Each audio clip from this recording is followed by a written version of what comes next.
Bal HaSulam continues, by virtue of these two prior factors, Israel became qualified for this giving of the Torah. And this is why the text refers to them in the singular form of the Hebrew verb for camped, as is written in Exodus 19:2, and there Israel camped before the mountain. The word camped is yachan in this case. We'll speak more about that shortly. Again, and there Israel camped before the mountain, which our sages interpret, particularly I believe Rashi interpreted, that Israel was, quote, as one person with one heart, because the encampment that they did was in the singular tense. This unity was because each and every person from the nation completely removed himself or herself from self-love, and his or her whole intention was only to benefit the other.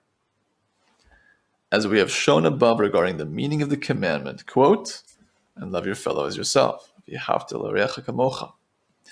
is in section 16. Examine this carefully, it says here. So we find that all individuals in the nation united together and became as one heart and one person. For only then were they qualified for receiving the Torah, as was explained. We're now on page 121. Comment 102 by the Rabbi Shita. For only after they accepted upon themselves loving the other, as expressed in we will do and we will hear, from Exodus 24:7, Na'aseh v'nishma, they became qualified for the practical fulfillment of the principles of the Torah. A lifestyle of, quote, what is mine is yours, and what is yours. From Pirkei Avos, Chapters of the Fathers or Ethics of the Fathers, 5:10. Amazing work, highly recommended. It's short and sweet and so infinitely deep collection of ethical statements and wisdom from our sages.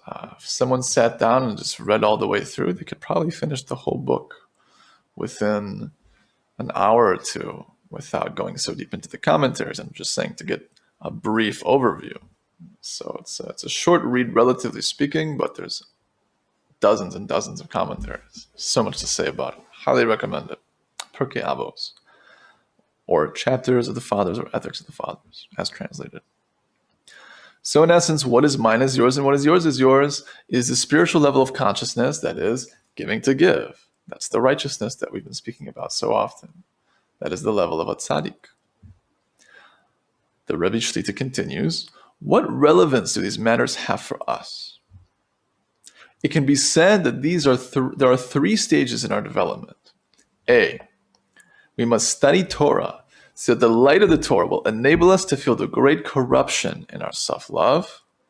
B, the light of the Torah should give us a continually greater readiness to annul ourselves and give selflessly.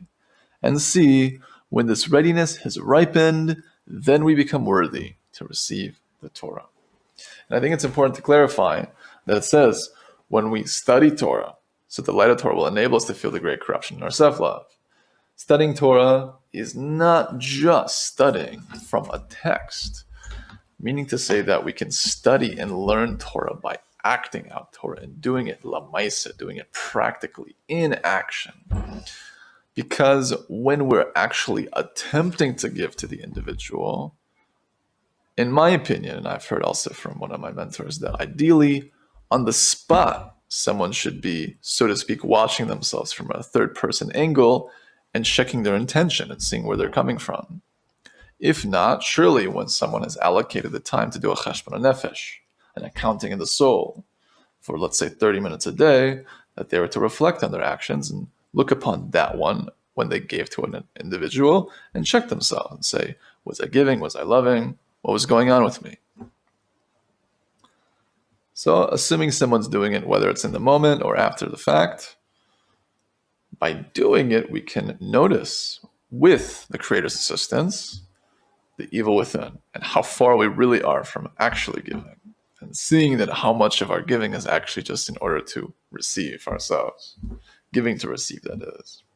Which is not to be belittled. It's a great thing to give at any level, especially if one desires and knows and is not lying to themselves and saying, I am not giving altruistically. I'm not at that level, but I want to be. If I don't want to be, I want to be. The Arizal says, as I've heard from Rabbi Nota Schiller Shlita, the Rosh Yeshiva of Or Sameach, that as long as a Jew desires to desire 13 times back, as long as they desire to desire 13 times back, to come back to the Creator, to have a connection with the Creator, they're still connected. It makes sense that only a spiritual master of the Arizal's caliber could know what the number is and how that works and what the mechanism is. But it's amazing to contemplate, and I think it's meaning to say that we can always come back.